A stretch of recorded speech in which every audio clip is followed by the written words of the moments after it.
Hello my talented friends! Today we're going to create a bubble effect and even add some toning to it. Remember, this effect works only with a thick resin, which needs to rest for a while to gain viscosity. Please read the theory before starting to fully understand the process. You need thick resin. I'm using resin from Resin Pro, call it Deluxe, and I have promo code NightyRoom 10% discount. It's the thickest resin I ever tried, and that's why I love it. You also need alcoholic ink, acrylic paint, and of course, make sure to protect yourself, your respiratory system, hands, and workspace. Check the room is warm and free draft. Let's get started. And look at this beautiful wooden dish that I painted with the white acrylic. While the acrylic was drying, I mixed a small amount of thick resin and tinted it with a dense white color. I let the resin sit for 18-20 minutes. Now I poured it into the dish, and here's the second secret. The first secret is viscosity. It must be thick. The second secret, the thickness of the base layer. It shouldn't be too thick. Imagine you apply a finish coat. It needs to be no thicker than 2 finished coats.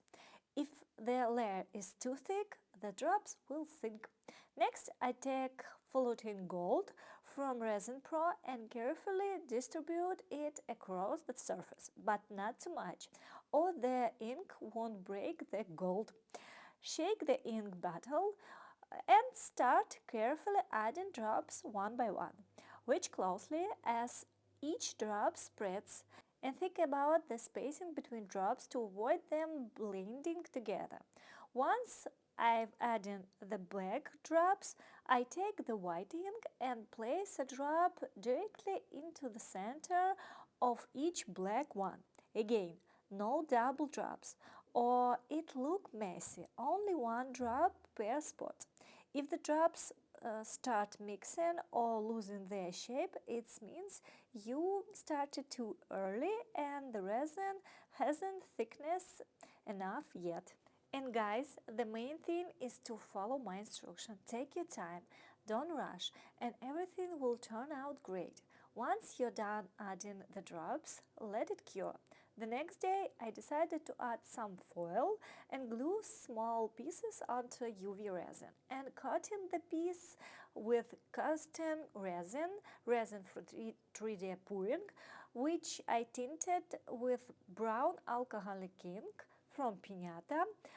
I'm also really excited to try this with blue and red tinted. If you have any question, please write me. Have a nice day. Bye!